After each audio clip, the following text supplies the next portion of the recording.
¿Qué tal, amigas, amigos? Nos da mucho gusto saludarles. Estamos en su podcast A Dos Voces. Soy Ricardo Marcos, siempre con el agrado de estar con ustedes, al igual que mi amigo José María Álvarez. José María, bienvenido. Gracias, Ricardo. Amigos, ¿qué tal? ¿Cómo están? Bienvenidos a Dos Voces, esperando que ustedes estén disfrutando mucho de pues nuestro contenido. Ya tenemos, hoy cumplimos 35 podcasts, mi querido Ricardo. Así que bueno, si podemos celebrar cada podcast que hagamos, porque pues es la oportunidad de estar con ustedes, básicamente por eso, y porque bueno, siguen creciendo nuestros suscriptores. Así que ahí tienen toda nuestra biblioteca de contenido que pueden verla junto con este podcast de hoy. Y pues encantados de poder seguir adelante y siempre con temas interesantes. Déjenos sus mensajes diciéndonos qué les gustaría saber, qué les gustaría de que platicáramos. Hace mucho que no hacemos programa de polémica como el de los aplausos y el de la cosa esta, pero bueno, ya lo irá decidiendo también nuestro público. Hay que darle chance porque el podcast es para ustedes. Hay que irlo cocinando, José María. Por lo pronto, quisiera yo agradecerle a algunos amigos que nos han dejado mensajes. David López Reynoso, por ejemplo, Carlos Frías, Alexis Castrillón y también Iván Leija. Así que un saludo a todos ustedes. Gracias por escuchar nuestros programas, que es lo más importante para nosotros. Y pues que este ejercicio de amor a la música clásica no quede ahí perdido en el espacio cibernético. Así que bueno, estamos Ujú. contentos.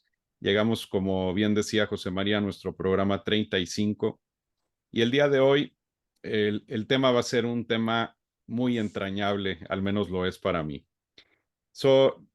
El día de hoy vamos a hablar de dos magníficos ballets, de la música de ballet, hay que decirlo, de el compositor francés Leo Delibes, un gran compositor, por cierto, y del cual es la primera ocasión que vamos a poder hablar de él en estos podcasts. Y a él lo conocemos, entre otras cosas, por dos magníficas partituras de ballet. Coppelia, que está eh, es una de las obras magistrales del repertorio de ballet de cualquier parte del mundo, y Silvia, que es otra joya, un poco menos conocida que Coppelia, aunque para aquellos que conocen sobre todo las suites que han salido de estos ballet, seguramente recordarán varios de los temas de Silvia. Así que aquí tenemos pues a un compositor muy interesante porque a él se le reconoce, por un lado, al menos Camille Saint-Saëns lo reconocía como uno de sus camaradas en armas, así lo pone él. Esa generación que nace en los 1830 en Francia y que a la cual pertenecen, por supuesto, Camille Saint-Saëns, Georges Bizet, que era otro de los camaradas en armas, como así les llamaba Saint-Saëns, Leo Delibes, y que pues fueron compositores fundamentales. Unos añitos posteriores nacería también Jules Massenet, que básicamente es también de esa generación, que fue renovando la música francesa en su tiempo. Y lo interesante es que Delibes no fue ningún niño prodigio, aunque por supuesto todos ellos eran dotados desde vamos a decir, desde sus primeros años para la música. Pero lo curioso es que pasó sin pena ni gloria por los años del conservatorio. Lo más que Delibes hizo fue ganarse un premio de solfeo, ¿no? Y en los primeros años estuvo muy enfocado como repetidor, maestro de coros, trabajó para los teatros bufos parisinos de Offenbach, imagínense, fue amigo de Offenbach, compuso muchas operetas al inicio de su carrera, aparentemente tenía un muy buen sentido del humor también, y de pronto la rompe inicialmente con ballets. Y la primera de las obras, pues que nos tocaría desde el punto de vista cronológico, es precisamente Coppelia, que fue compuesto en 1870 y que marca quizá una de estas obras, José María, que marca la caída ya del imperio napoleónico. Eh, Está Francia al borde del desastre, 1871, cuando estalla la guerra franco-prusiana, son estos años posteriores al fracaso de su aventura en México, hay que decirlo, con Maximiliano de Augsburgo, y por lo tanto Francia está muy amolado, pues militarmente, económicamente, y dentro de estos climas que van a dar estos cambios tremendos y ya el establecimiento definitivo de la República Francesa, pues Leo Delibes compone lo que es la primera de sus obras magistrales de ballet, que es Coppelia. Así que bueno, pues ese es esta es una introducción a este compositor inicialmente, José María. Y hay que decir que, bueno, en Francia está esta gran tradición de la danza, así como podemos voltear la mirada, por ejemplo, a Alemania, o los países germanos, en donde pues durante mucho tiempo, especialmente el siglo XVIII y el XIX, imperó el repertorio instrumental, sinfónico. En Francia existió desde la época del barroco un gran apego por la danza. Eso es lo importante que hay que decir, porque cómo surge también estos ballets de Delibes es gracias a esa gran tradición que existía en Francia, vaya, desde los tiempos del Rey Sol, desde Lully, Rameau, que no solo escribían piezas para ser danzadas, sino también dentro de sus óperas había pues muchas representaciones de ballet dentro de esas óperas. Y así continuó. De hecho, muchas de las grandes óperas francesas en el siglo XIX incluyen actos de ballet, tanto en Gounod, en muchos otros autores. Vaya, también tú mencionaste a Saint-Saëns, en Sansón y Dalila, pues está la Bacanal, que es una pieza para ser precisamente danzada dentro de la ópera. Y el hecho de que este compositor, que ahora lo tenemos simplemente mencionado como autor de este par de ballets de los cuales vamos a hablar hoy, pues se nos olvida lo gran orquestador que fue Leo Delibes. Yo creo, su opus magnum es definitivamente L'Acmé, que a mí me parece una obra fenomenal. Es una ópera verdaderamente hermosa, con una orquestación fastuosa, vocalmente conocía el oficio Leo Delibes, así que qué bueno que tenemos la oportunidad de recordar a este compositor, de ponerlo en su justa medida y para ustedes y de hablar de estos dos grandes ballets que son piezas verdaderamente fundamentales y que también, sí, en la tradición dancística, especialmente en Francia, era pues obviamente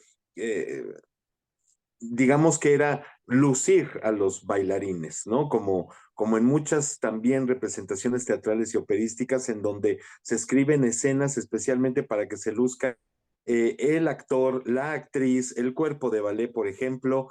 Y aquí, bueno, pues tenemos en Mincus, por ejemplo, todos estos ballets en donde se luce Don Quijote y se luce este y el otro, y bueno, pues ya es como una infinidad ahí de dancitas pequeñas que son pues obviamente virtuosas, pero Delibes en estos dos ballets, en Coppelia y en Silvia, tan admirados por Tchaikovsky, por ejemplo, sobre todo Silvia, que además es más o menos contemporáneo Silvia al Lago de los Cisnes.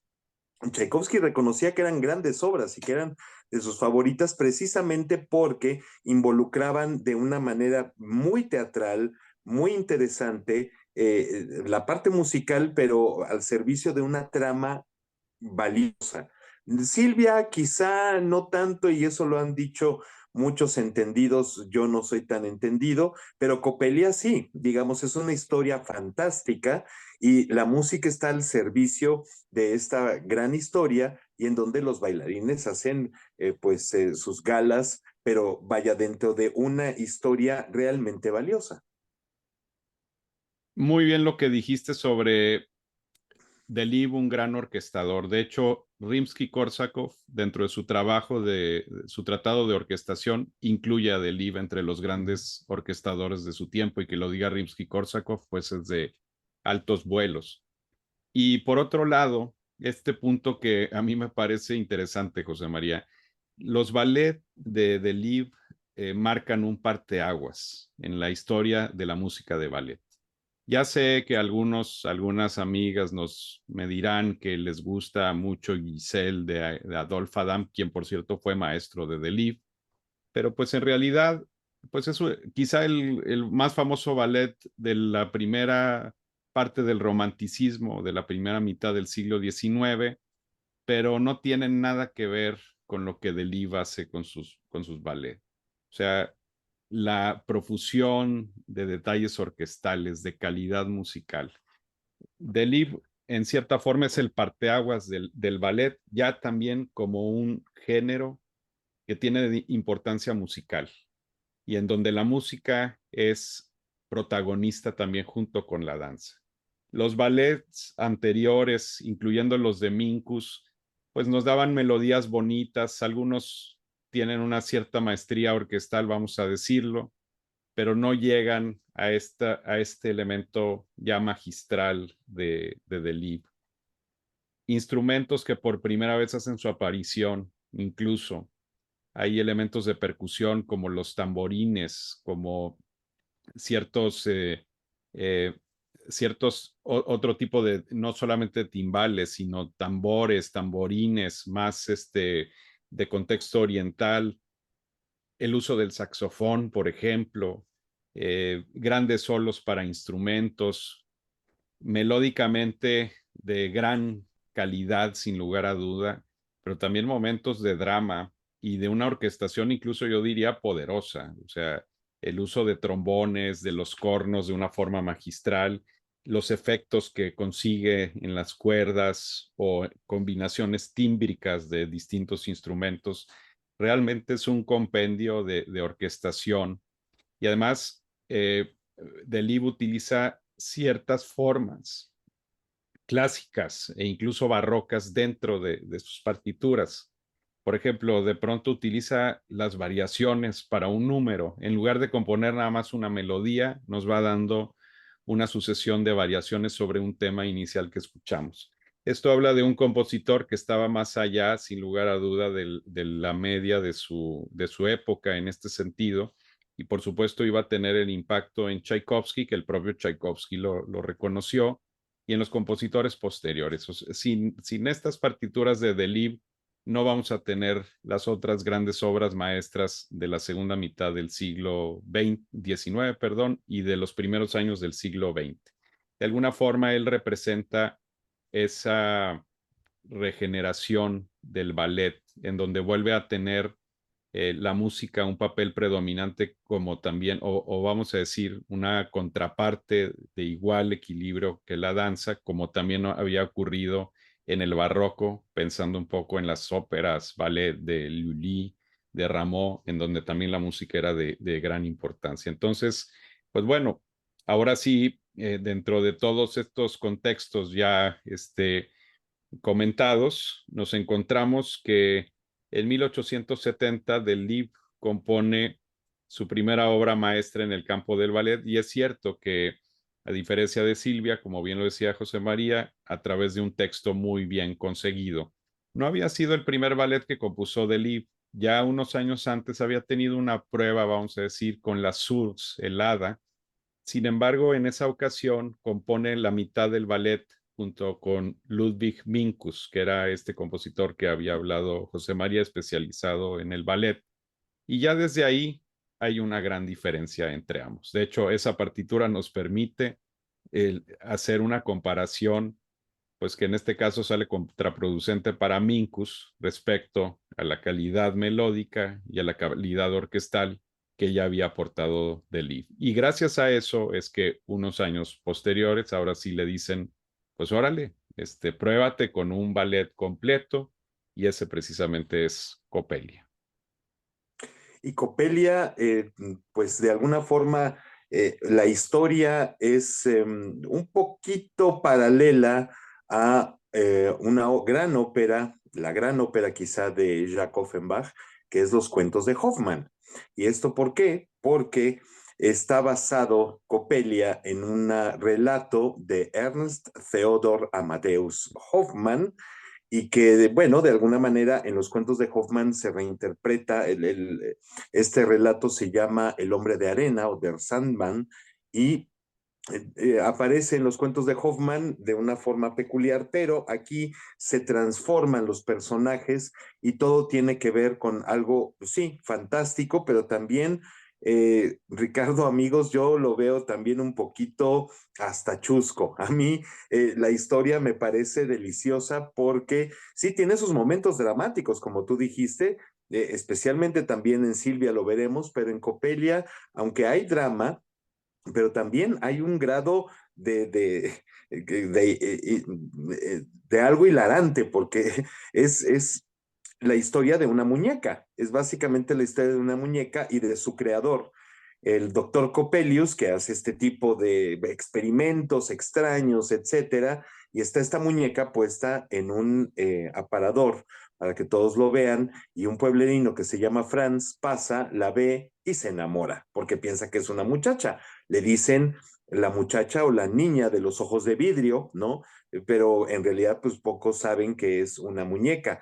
Franz obviamente está insistiendo en que quiere con la muñeca y va con el doctor Coppelius para decirle, oiga, quiero con la muñeca, pero honestamente el doctor Coppelius, pues sí hace también alguna pequeño acto por ahí para embrutecer a este hombre, pero todo tiene, vaya, es un poquito cuestión de enredos y que todo finalmente lleva a un buen fin, pero no sé si te gustaría hablar un poco de lo que es esta trama, de cómo precisamente comienza.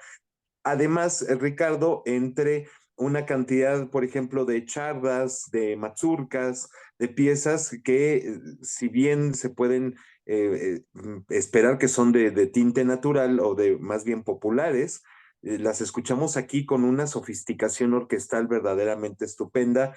La primera mazurca es una de mis piezas favoritas, que es, viene un vals y después una mazurca, las dos tocadas sin interrupción, son piezas fabulosas. Uy, sí, no, no, es una joya esta obra. Interesante porque sí, como decías, la trama de alguna forma nos pone un punto medio entre elementos del ballet cómico, que es uno de los géneros de ballet, y el gran ballet, que es el ballet más romántico, marcado quizá por partituras como Giselle previas, vamos a decirlo. Y aquí lo que sucede con Delibes y su libretista, pues logran una síntesis de estos dos ballets. Por lo tanto, también hay ciertos elementos chuscos que después, por supuesto, también los va a entender perfectamente Tchaikovsky, pensando, por ejemplo, en el Cascanueces. De hecho, el Cascanueces, casi diría yo, que desde el punto de vista estructural, es una obra que toma de modelo totalmente a Coppeli. Vamos a tener una trama con algunos elementos graciosos, encantadores, mágicos, y al final vamos a tener una serie de cuadros, una especie como de festival de ballet que va a cerrar la partitura, y lo mismo sucede con Coppelia. Son dos actos de acción dramática donde sucede esta historia que ha sintetizado muy bien José María, y un acto o escena final en donde pues más bien los diferentes ciudadanos o pueblerinos empiezan a bailar en un festival que cierra la obra. Entonces es interesante estos elementos, ¿no? Por un lado de historia, pero por otro lado destinados también a que se disfrute el ballet solamente por los movimientos y por la música o la caracterización. La historia también incorpora a otra mujer que es Suanilda, que de hecho es la novia de Franz, y ella al ver que el otro menso pues está dándolas por la autómata, vamos a decir, una especie de robot previo a nuestros tiempos, pues ella se logra colar al estudio del doctor y se hace pasar como autómata también. Y entonces ahí se dan estas confusiones que tanto decía José María, pero afortunadamente al final el muchacho recobra la cordura y finalmente queda listo para eh, casarse con su Anilda. Uh Pero -huh. entre todo eso, pues claro, hay una serie de momentos maravillosos, además de los que ya ha hablado José María. Hay que recordar que el preludio ya nos muestra una escritura magistral para los cornos que tiene Delibes. Generalmente es un instrumento que sabe utilizar maravillosamente y ya ahí en ese preludio hay ciertas citas, algunos temas que vamos a ver posteriormente. Y ese es otro de los elementos que a mí me parece que elevan mucho el ballet de Delibes o los ballets de Delibes sobre todos los anteriores. El hecho de que va a haber elementos temáticos recurrentes y que están relacionados también con ciertos personajes. Además de los dos momentos, el vals maravilloso y la mazurca que van juntos en este primer acto de la obra, yo también diría que el tema eslavo variado es maravilloso. Precisamente era al que me refería yo, que es una serie de variaciones bellamente conseguidas, además perfumadas con los instrumentos de aliento de una forma magistral y que al final nos va a dar una última variación de gran vitalidad y que va a cerrar ese mágico momento. Ujú. Hay una parte también cuando se mete Suanilda ahí al taller del doctor Coppelius, en donde, bueno, el doctor Coppelius le da algo de beber a Franz con una elixir para embrutecerlo un poquito más de lo que ya está. Entonces, hay la aparición o como cobran vida los autómatas en el estudio o en el taller del doctor Coppelius, y se escucha también el Glockenspiel, cómo lo utiliza dentro de esta orquestación fastuosa que tú has hablado. También se utiliza el Glockenspiel en una música encantadora, saludable, divertida. Y, y pues bueno, ya lo has dicho tú, pues es como celosa la novia, Suanilda, se hace pasar por la autómata, ¿no? Pero agarra la autómata a Copelia y la avienta a un armario, y entonces, claro, el doctor Coppelius se pone furioso. Cuando es el festejo del cual tú hablas y en el que supuestamente se va a revelar o se va a poner en marcha una campana para el reloj de la localidad. Entonces, por eso está esta algarabía popular para la inauguración de esta gran campana, para todo esto que es un acontecimiento. Y entonces ahí va a bendecir un sacerdote todo el acto y el sacerdote dice, quien quiera venir, se puede casar, ¿eh? O sea, yo también los puedo casar en la misma celebración, y dijo Suanilda, esta es la mía. Así que, pues voy a agarrar a Franz, claro, Suanilda en el papel de Copelia, ¿no? Haciendo al otro pensar que es la fabulosa Copelia, pero en algún momento el doctor Coppelius llega y en medio de todo este festejo le dice a Suanilda, ahora me pagas a mi muñeca porque me la rompiste, me la tiraste por ahí. Una cantidad de enredos entre danzas bonitas, campesinas, etcétera. A fin de cuentas, pues Suanilda dice, mira, yo no soy Copelia, soy Suanilda, yo te amo, a ver, padre, cásenos, y colorín colorado, en medio de música estupenda. Maravillosa obra, sin lugar a duda. Otros grandes momentos de este ballet, pues por supuesto, en el acto segundo, sí, esa música de autómatas es maravilloso. O sea, Uh -huh. podemos pensar que salen a la luz todos estos autómatas que tiene el doctor, ¿no? Y que pasan ante nosotros y la música hasta suena mecánica, o sea, en cierta forma parece como se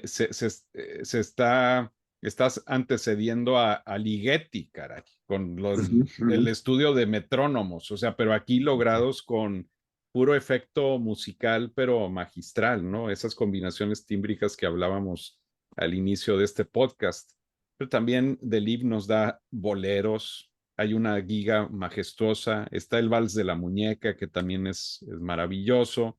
Algunos elementos son encantadores, otros con una caracterización incluso dramática, y esto me ha hecho pensar en las audiciones que he dado estos ballets, que José María es como si fueran realmente óperas sin palabras. O sea, Uh -huh. realmente en algunos casos hasta yo pensaba, uy, si aquí le hubiera puesto una parte cantada sería una magnificaria, o aquí hubiera podido poner fácilmente un coro, porque todo está tan magistralmente hecho.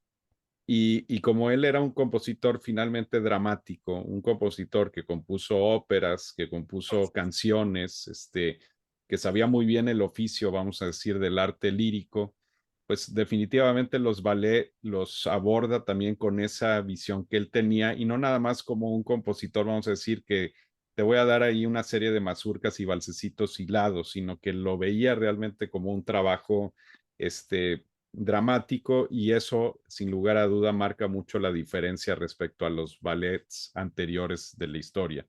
Y en el tercer acto, claro, la marcha del reloj es maravilloso porque incluso la música, aunque no utiliza, por ejemplo, campanas tubulares, nos marca perfectamente el paso de las horas y el hecho de que estamos hablando de un reloj de campanas porque la música nos da esas campanadas, ¿no? Es magistral. Y también está el vals de las horas, y además hay una serie de cuadros relacionados, por ejemplo, con el trabajo, con la discordia, la guerra y la paz, y que a lo mejor sirven un poco de metáfora en las reconciliaciones entre Swanhilda y Franz, por ejemplo. Ujú. Y pues hay que decir que eh, la autómata, tú lo dijiste muy bien, parecería, para mi gusto es como una opereta, más que una ópera, es como una opereta de Offenbach que la escribió Delibes, honestamente, porque tiene también esa parte, sí, dramática, pero también humorista de cómo era Jack Offenbach. En los cuentos de Hoffman, ese personaje de la historia original es Olimpia, el autómata, digamos, la muñeca que cobra vida, que es un autómata. Y a mí me encantaría, pues, decirles que nos dejáramos fascinar por ello y esta es la gran ventaja que tiene este ballet, esta gran época que inaugura Delibes con Coppelia, que es lo que ya hemos estado hablando, una gran acción dramática o casi teatral en el escenario, acompañada por música perfectamente bien hecha, más que un mero acompañamiento, es música que vale por sí sola, es música que brilla. Y bueno, es casi la intención de ir escuchando la música e imaginar, hasta, como tú bien lo dijiste, un aria, los dúos, los coros.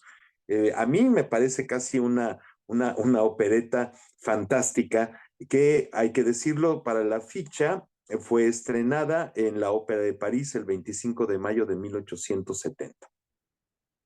Pues ahí está la fecha de Coppelia y es cierto que, al igual que Silvia, la música es tan trascendente que el propio Delibes hizo unas suites de estos ballets para ser escuchadas también en las salas de concierto. Algo que, por cierto, no me ha tocado a mí recientemente en orquestas, hay que decirlo, pero que cuando lleguemos al punto de recomendaciones discográficas, nos vamos a dar cuenta que muchos grandes directores de orquesta han grabado las suites e incluso los ballets completos. Entonces, claro, son parte del repertorio, principalmente Coppelia, y es un clásico sin lugar a duda de todos los tiempos y que seguirá siéndolo, ¿no? La contraparte de Coppelia, y que se da unos añitos después, es Silvia, ballet de 1876, y que evidentemente esa comisión le llega, pues porque ya se sabía que pues era un gran compositor y lo había logrado demostrar perfectamente con Coppelia. Curiosamente en Silvia las cosas son distintas porque el texto, la trama, no es encantadora como lo que ocurre con Coppelia, es un texto dramático de dioses, de Diana la cazadora, de Silvia que es una ninfa de Diana, algunos elementos oscuros ahí porque va a aparecer también pues un personaje maligno, ¿no? Una especie como de, pues yo diría como de dios maligno que surge ahí también dentro de toda esta escena, vamos a decir, idílica griega, perdón. Pero aquí lo interesante, si en Coppelia encontramos un equilibrio entre, vamos a decir, el elemento coreográfico, la danza y la música, en Silvia la música creo que arrasa con todo lo demás, o sea, y con el elemento evidentemente de la historia. Es una música muy bien lograda. Si ya nos parecía en Coppelia que Delibes nos mostraba una paleta orquestal magistral, en Silvia pues la logra, pues llega a su cenit sin lugar a dudas, porque aquí vamos a tener una serie de elementos orquestales, instrumentales de primerísimo nivel. Sí, eso es prácticamente por lo cual, en mi particular punto de vista, hay que salvar a Silvia por la música que es extraordinaria, es magistral y yo creo que es uno de los puntos más altos en la creación de Delibes, que como ya dije hace rato, bueno, el siguiente paso será la ópera Lacmé. Porque sí, la historia es, y lo dije al principio, es un poquito coja en el sentido de que, bueno, pues a lo mejor no es tan vistosa, ¿no? Bueno, pues aquí existe esta ninfa que es Silvia y que bueno, pues está con otras de las ninfas, está por ahí y se encuentra con la estatua de Eros, pero atrás de la estatua de Eros está Aminta, que es alguien que adora a Silvia, que está enamoradísimo de Silvia, y entonces la está observando, pero cuando va a ser descubierto, pues se pone atrás de la estatua de Eros. Entonces Silvia, como buena cazadora, como tú lo dijiste, es una de las ninfas de Diana, la cazadora.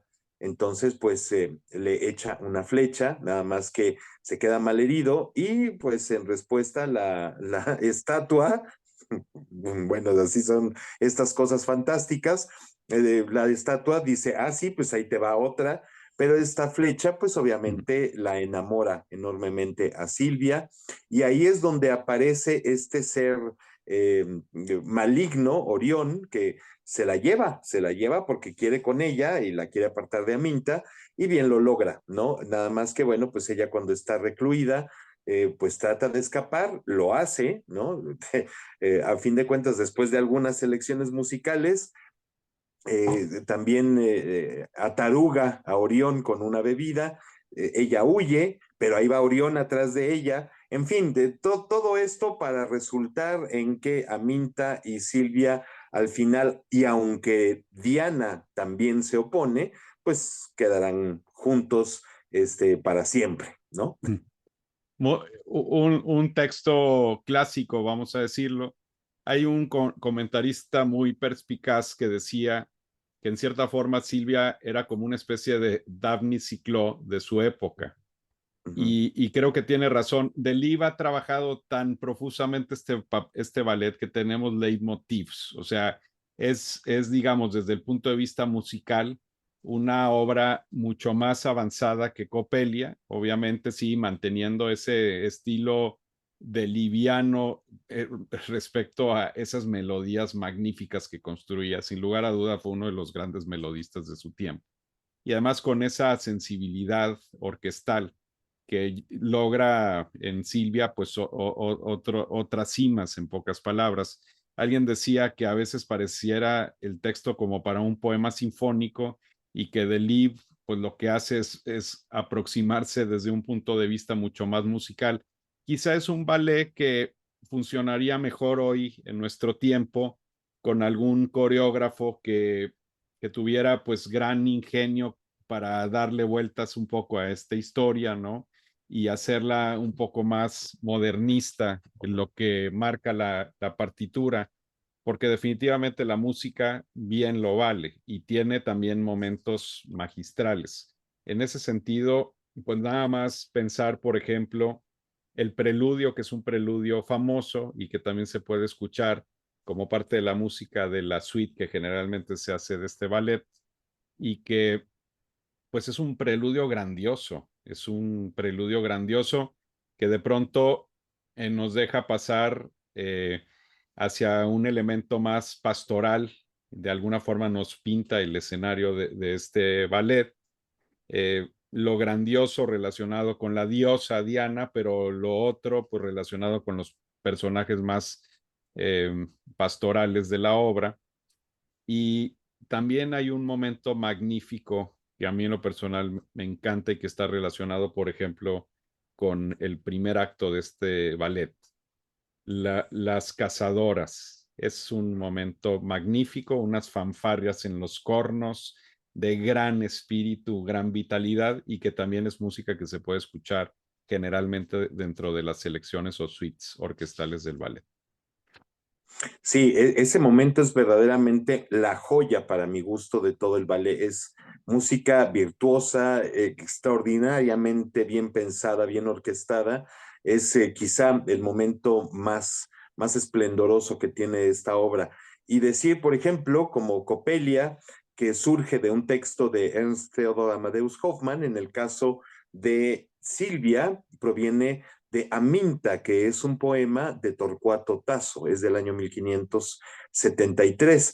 Y tú decías algo importante, porque ya mencionamos y a lo mejor nuestros amigos y amigas se van a quedar como, entonces, ¿por qué están hablando de ellos si es así medio el texto o bueno, la historia no es tan interesante? Pues es que hay que decirlo así. Y es que cuando se estrenó en julio de 1876, Silvia, nuevamente, en este caso en el Palais Garnier en París, pues después de ello, a diferencia de Coppelia, Silvia empezó a caer en el olvido porque no tenía una historia tan sólida como lo era Coppelia o cualquier otro título de ballet de la época. Pero en el siglo XX, gracias a un gran coreógrafo, que vaya, no solo revitalizó al ballet en Inglaterra, sino en todo el mundo, Sir Frederick Ashton, que por cierto su coreografía de La Cenicienta de Prokofiev es verdaderamente magistral. Él mismo bailaba una de las hermanastras de Cenicienta, Sir Frederick Ashton, y él hizo una reinterpretación de Silvia. Como tú decías, hay que tratar de rescatarlo con una idea muchísimo más modernista para agradar un poco al ojo en el sentido dancístico, porque la música habla por sí sola, o sea, ya lo dijiste tú también, separada de la acción dancística, la música de Silvia es absolutamente magistral. Y eso fue gracias, obviamente, que Sir Frederick Ashton hiciera esta nueva interpretación, una nueva coreografía que empezó a presentarse en el American Ballet, por ejemplo, y resurgió de alguna forma, casi pues 80 años después de haber sido estrenada.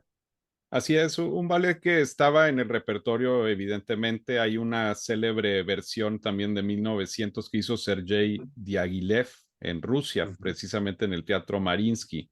Y eso habla de lo que se consideraba pues, esta obra, ¿no? Y yo creo que en gran medida también por esa magnífica partitura orquestal. Eh, para muchos había indicios también de muchos elementos que nunca habían formado parte en el ballet, sobre todo una gran profusión de leitmotivs asociados a esta partitura y que pues muchos acertadamente han dicho este es el comienzo realmente del ballet sinfónico. Psicopelia representa de alguna forma la eclosión del ballet romántico en toda su magnificencia de danzas, caracterización. Con Silvia Delibes abre la puerta del ballet sinfónico, que por supuesto va a ser la tónica del ballet de fin de siglo XIX y por supuesto de los primeros años y décadas del siglo XX. Entre algunos elementos que valdría la pena consignar, pues el uso del saxofón alto, por ejemplo, en la barcarola del tercer acto de, esta, de este ballet, y esta barcarola es maravillosa. Y esto me lleva a otro punto también interesante, José María, el hecho de que son conocidas, por ejemplo, las suites orquestales de estos ballets de Coppelia y de Silvia, pero cualquiera podría sacar hasta una segunda o tercera suite de música de estos ballets que no se utilizan generalmente dentro de las suites y que vale mucho la pena escuchar. Otro de los grandes momentos, por ejemplo, de Silvia, desde mi punto de vista, está el pas de Ethiopian o el paso de los etíopes en el acto segundo, que utiliza tamborines africanos en la partitura, y es maravilloso porque se escuchan ahí dentro de una línea melódica orientalizada y que de alguna forma nos va a recordar también las danzas que tiene la ópera Lakmé, que es una joya, como bien lo había dicho José María. Y también dentro de estos grandes momentos está la marcha y el cortejo de Baco, Marche et Cortège de Bacchus, que es un momento maravilloso y en donde queda a exhibirse la poderosísima paleta orquestal, también cargada hacia el lado de los metales, en este particular ballet. Algo que tampoco era usual dentro de los ballets del tiempo. Entonces, aquí vamos a poder escuchar grandes momentos para trombones, para cornos, para la gran percusión, timbales, y esa marcha y cortejo de Baco se puede escuchar también en las suites orquestales y es el número que generalmente se utiliza para concluir las suites de Silvia, y es un momento maravilloso de gran poder musical, orquestal, pero a la vez mantiene también esa idea de que es música que está hecha también para el movimiento en el escenario.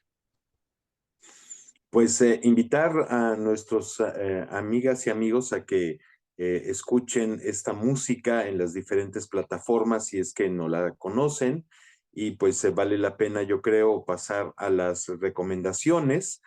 No sé tú, Ricardo, pero yo como soy tan instrumental y tan sinfónico, todo lo que está aquí atrás, a excepción de los ballets de Tchaikovsky y de Prokofiev, ni tengo a Adolf Adam, ni tengo a Leo Delibes.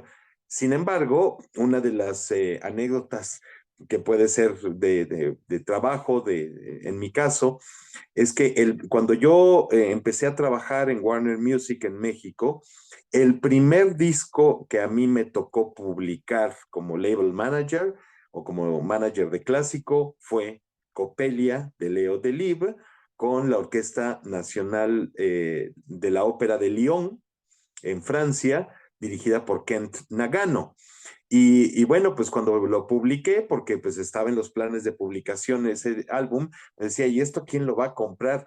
Y entonces, pues yo, que era un neófito en esos asuntos de ser label manager en una disquera, pues dije, bueno, vamos a dejarlo a la portada, porque la portada que habían hecho era bastante simpática, que eran cuatro, creo que tres o cuatro señoritas vestidas con un vestido rojo muy llamativo y enseñando la piernita y el tacón.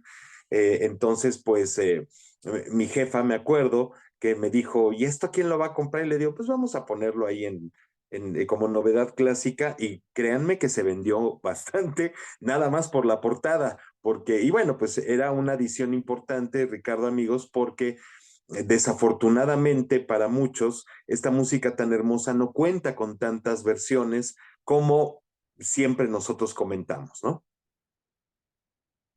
Afortunadamente, bueno, a lo largo de la historia, en la época del LP sobre todo, hubo grandes versiones de la música de ballet, de estas partituras, tanto completa como de las suites. Por poner un ejemplo, Constant Lambert, este gran compositor inglés y además director de orquesta, grabó con la orquesta de la Royal Opera House precisamente la música de Coppelia y Silvia en suites orquestales. Generalmente lo que hace la gente, más que utilizar las suites que en su momento Delibes sacó del ballet, muchas veces prefieren arreglar sus propios números, manteniendo obviamente los más usuales, que son generalmente los más populares y más conocidos. Y yo recuerdo que estos ballets yo los descubrí en una versión en LP que yo tenía con la orquesta Lamoureux de París, bajo la batuta de Jean Fournet. Y son magníficas interpretaciones de estos ballets. Hay que decir que Anatol Fistulari, por ejemplo, grabó ambas partituras completas en Mercury Living Presence. Entonces, esas son versiones también de gran, que en su momento fueron de circulación y que sí pasaron al CD. Otro de los que ha dirigido, por ejemplo, completas estas partituras es Ken Nagano. Ahí vean nada más un director de orquesta más centrado en Mahler y en compositores del romanticismo tardío y del siglo XX, que le haya dado un interés a Delibes. Habla sobre lo que vale la música de este compositor. Y dentro de las, vamos a decir, cosas más curiosas y que a veces a muchos se les pasa de noche, es que sí, efectivamente, Herbert von Karajan grabó con la Filarmónica de Berlín la suite de Coppelli. Así que ahí tenemos a otro grande de la dirección orquestal enfocándose en este gran compositor francés. Dentro de las que yo puedo aquí mostrar y que logré ahorita tomar de mi colección, está esta versión, por ejemplo, de Coppelia con la orquesta de la Suiza Romand y Richard Bonning. Bonning fue un gran director de ópera, pero también fue un estupendo director de ballet. El director de orquesta y pianista australiano, en su momento esposo de la gran soprano Joan Sutherland, ha dejado, me parece, dos versiones de Coppelia, una, una en digital que grabó creo que en los 80s ahí con la National Philharmonic Orchestra de Londres, que era una orquesta hechiza, ya lo ha platicado José María ocasionalmente, y está con la Swiss Romand, y la verdad es que esta es una versión espléndida, o sea, llena de carácter, de ritmos vivos, muy, muy emocionante. Para Silvia, aquí hay otra colección que a mí me encanta, que es con la Orquesta del Teatro Nacional de la Ópera de París, bajo la batuta de Jean-Baptiste Marie. Esta salió en EMI y son grabaciones de inicios de los 70s. La verdad, son extractos, digamos, extendidos de los dos ballets. Yo esta diría que sería fenomenal para el que no quiere tener los ballets completos, pero quiere tener la mayor parte de la música. Aquí están estas dos colecciones. Cada selección de los ballets dura como por arriba de los 70 minutos, lo cual está genial. Y la verdad están tocados con una maestría y esa sabiduría de músicos que a lo largo de su carrera se han enfrentado a estas partituras. Entonces son muy francesas en el mejor sentido de la palabra, con tiempos flexibles, pero no corridos, más bailables, por así decirlo.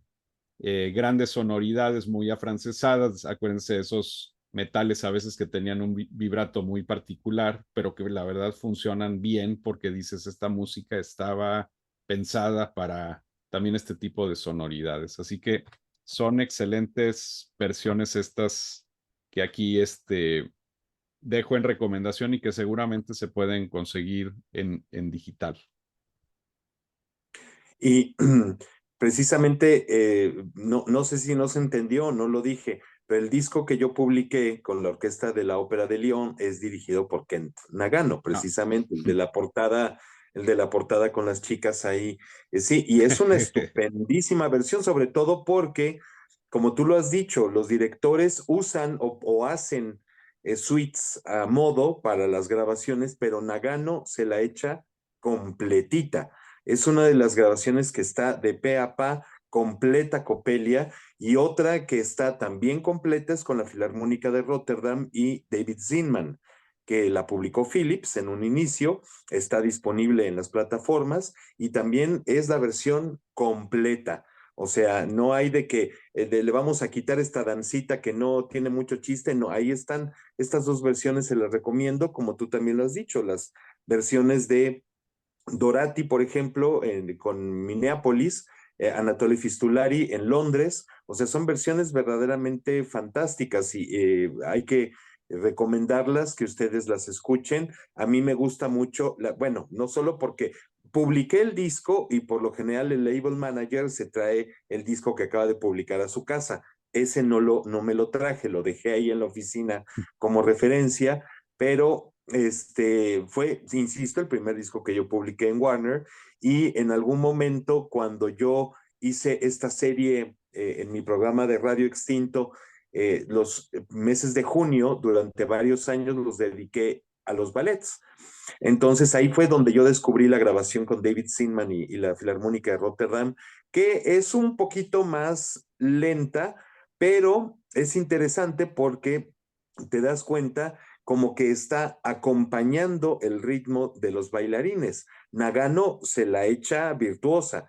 pero aquí es mucho más de acompañamiento de danza, porque no puedes hacerlo tan rápido cuando la gente está bailando en el escenario. Me gusta mucho también la versión de Sinman y por supuesto lo que tú dijiste, Boninch, nada más que no me lo mates, porque dice, fue un director, todavía no se ha muerto, y está No, viejito, pero todavía que, es un gran director de ópera, pero también de ballet. Tenemos sí, sí, muchas versiones de ballet muchas. fantásticas Y con Boninch. grabó muchísimos ballets, no nada más Ujú, de Liv, hay que decir prácticamente todo lo que hay de ballet, vamos a decir, del gran ballet clásico, no vamos a decir el ballet del siglo XX, sino más bien todo el ballet del siglo XIX, no hay nada que no le haya puesto mano Boning, y claro. eso hay que reconocerlo, sí, efectivamente no está muerto, me parece que está retirado ya, y si Sí. acaso dirigirá muy poquito, pero pues bueno, es uno de estos grandes directores y por supuesto sabía hacer muy bien estas partituras. Ujú, Les daba la justa dimensión sonora, sin lugar a duda, y le ayudaba también esa sensibilidad que tenía para acompañar cantantes y ujú. sabías trasladar esa sensibilidad hacia las parejas o hacia los corps de ballet. Entonces, son de gran equilibrio en ese sentido y como tú bien dices, José María, hay que distinguir entre quienes toman estas partituras como música netamente orquestal y a veces pueden utilizar tiempos de gran vitalidad, incluso por encima de los que se escucharían en un teatro, en una representación de ballet, y las otras que son, por supuesto, las versiones de directores que prefieren tomar tiempos más relacionados con lo que pasaría con el ballet, lo cual también permite a veces captar mayores detalles de articulación y ciertos elementos de la música que la verdad es que ahora que los estaba escuchando te sigue sorprendiendo. O sea, es una música que de pronto dices, ay, qué bonito efecto ahí, ay, qué bonita frase aquí en el corno inglés, que también era un instrumento que lo usaba muy bien dentro de estas partituras. Entonces, eh, pues bueno, son clásicos y que desde mi punto de vista, José María, deben de seguirse escuchando estas partituras. Ujú. Absolutamente, y aquí me acabo de encontrar en la plataforma de Spotify especialmente, me acabo de encontrar esta versión con Pierre Monteux. Así Mm. que Ah, imagínense que no son los ballets completos, son selecciones de los dos, de Silvia y de Coppelia, pero probablemente, digamos, la técnica de grabación no es tan avanzada como las nuevas generaciones esperan que se escuche todo prístino y todo bonito, pero pues es una gran referencia con Pierre Monteux, así que sí hay versiones que podemos revisar y ahí están las de cajón y las de batalla, las de Naxos. Las de Naxos ahí están, podemos estar de acuerdo o no con las interpretaciones, pero para revisarlas como referencia vale la pena escuchar también las de Naxos. sí, aquí está, por ejemplo, una de estas de Naxos. Estas no son los ballets completos, son las suites.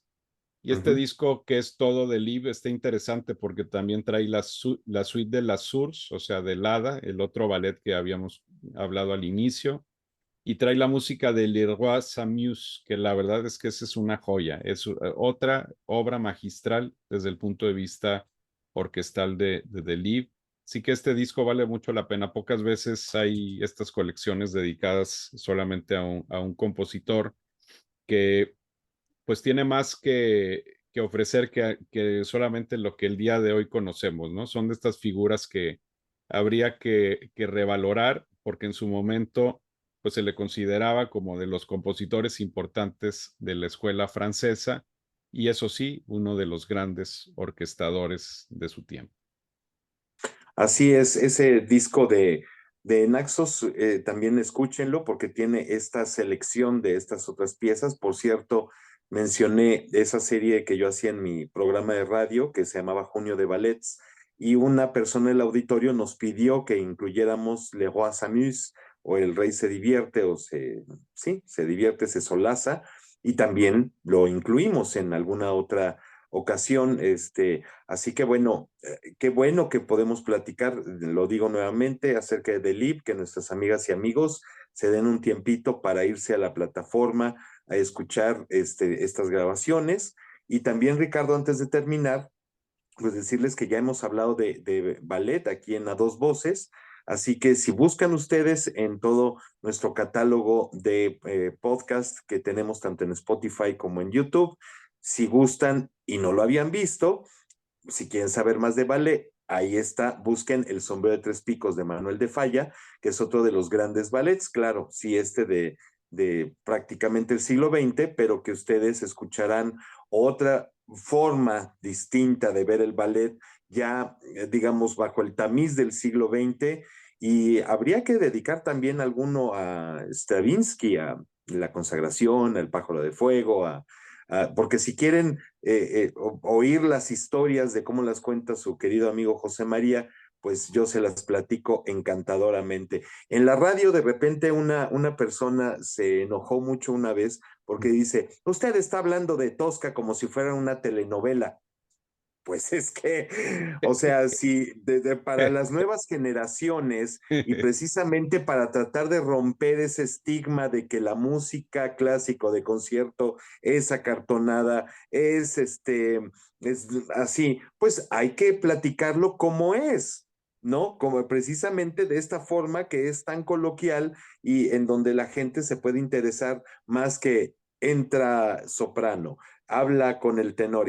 No, o sea, es una historia y se platica así, de una manera coloquial. Y esa señora se enojó mucho que porque lo platicaba como telenovela. A fin de cuentas, Tosca es un novelón, ¿no? Y como muchas otras Ah, pues, óperas, ¿no? pues has platicado muy bien, Silvia, creo yo, porque quedó bien, quedó novelesco y me parece que quedó muy comprensible porque la historia es muy complicada, hay que decirlo. Voy a cerrar con una cuestión meramente anécdota histórico. El gran escritor español Miguel Delibes, por cierto, es Uh -huh, sobrino de Leo Delibes. ¿Cuál es uh la -huh, diferencia? Bueno, pues la pronunciación es cierto, Delibes se escribe Delibes. En francés nada más no pronunciamos la E y la S final, queda Delibes. Sin embargo, cuando la familia o esa rama llega a España y ahí se asienta, pues se convirtió ahora sí en Delibes. Y pues tenemos entonces como descendiente del compositor a este gran Miguel Delibes. Por supuesto, una cosa ya totalmente distinta, literatura ya del siglo XX española. Así uh que -huh. bueno, esperemos hayan disfrutado este programa. Pues muchas gracias, José María. Gracias, Ricardo. Gracias, amigos. Y pues si les queda esa intención de escuchar algo más de ballet o de todos los episodios que hemos hecho de podcast aquí en A Dos Voces, terminando revisen y pues denle clic y vean el que ustedes gusten a la hora que gusten en el dispositivo que mejor les acomode. Y los esperamos la próxima semana, Ricardo. Así es, con más de la mejor música. Hasta pronto. Hasta pronto.